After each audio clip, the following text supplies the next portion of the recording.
Hello, कैसे आप सभी। तो ये Next.js फुल स्टैक की सीरीज चल रही है, जहां हम लोग अभी तक टेलविन, कंपोनेंट्स, टाइपस्क्रिप्ट और बहुत सारी चीजें सीख चुके हैं। और इस वीडियो में हम लोग बात करेंगे कि कंपोनेंट्स में कॉलबैक प्रॉप्स को कैसे यूज किया जाता है। लास्ट वीडियो हमने जाना कि कंपोनेंट्स को कैसे यूज किया जाता है, उन्हें प्रॉप्स कैसे पास किया जाता है।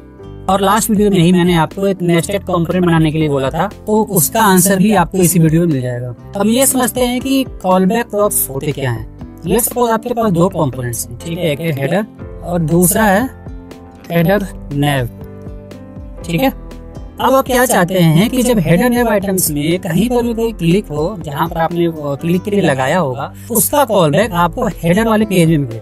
और ये भी कॉलबैक जो है वो कौन कौन से हो सकते हैं, ठीक है। अब जैसे कि ऑन क्लिक हो सकता है, तो जो कॉलबैक होते हैं वो किस टाइप के कॉलबैक हो सकते हैं। लेट्स सपोज आप किसी बटन के क्लिक पे लगाते हो तो आपको ऑन क्लिक लगाना पड़ेगा, ठीक है।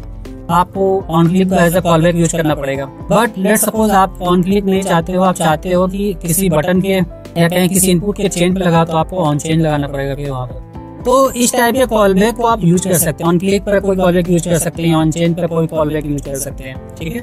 तो इस तरह डिटेल में हम लोग इस वीडियो में समझेंगे। तो सबसे पहले बात कर लेते हैं अपनी प्रीवियस एक्सरसाइज थी, उसको जैसे दिया गया था। तो हमारे पास एक हेडर कंपोनेंट्स है, जहां पर मैंने एक इसके अंदर ही एक कंपोनेंट्स यूज किया हेडर नेव आइटम्स।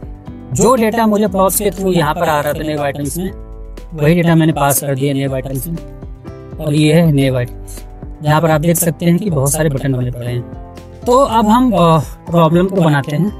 पहले इसको फॉर्म कर लेते हैं थोड़ा सा प्लेन में, ठीक है। हमारे पास ये सारे बटन है, इनको थोड़ा सा कलर दे देते हैं,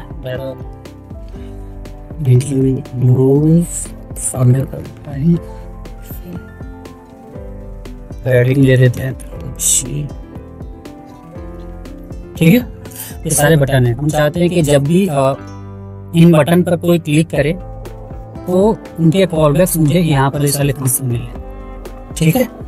इसके लिए हम क्या करेंगे अभी, तो अभी हम लोग एक हैंडल कॉलबैक, इसको यूज कर लेते हैं यहाँ पर, ठीक है। और इसके क्लिक पर चलिए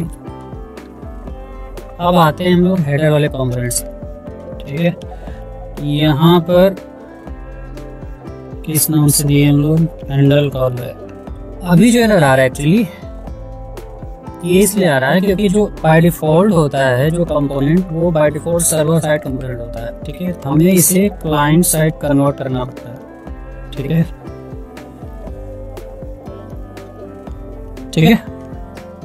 इसमें ऐसा नहीं, अगर आपने पेरेंट कर दिया तो child by default client component हो जाता है, ठीक है। मैंने यहाँ भी डाल दिया है। अभी आप देखेंगे कि हमने क्या किया है, नेव आइटम्स में जैसे ही किसी बटन पर क्लिक होगा तो उसका लेबल है, मैंने उसे कॉलबैक कर दिया है, भेज दिया है बीच वाले कंपोनेंट्स में, विच इज हेडर कंपोनेंट। तो यहाँ उसकी वैल्यू प्रिंट होनी चाहिए हमें। तो क्लिक करते हैं सर्विसेज, तो ये होता है कॉलबैक, ठीक है। यहाँ पर आपको जिस फंक्शन में क्लिक करना है वहां ना भेज के उसके पेरेंट में आप भेज सकते हैं उस कॉलबैक को। और ऐसा नहीं है कि आप एक लेवल तक ही भेज सकते हैं, अगर इसके पीछे भी अगर कोई पेरेंट होता तो उस वाले में भी आप सेम मेथड फॉलो करके डेटा भेज सकते थे, ठीक है। तो आई होप कि आपको चीजें समझ में आ गई होंगी। अगर कोई प्रॉब्लम है, कोई क्वेश्चन है, तो आप हमें कमेंट कर सकते हैं। फिर मिलते हैं नेक्स्ट वीडियो में, जिसमें हम लोग यूज स्टेट के बारे में डिस्कस करेंगे।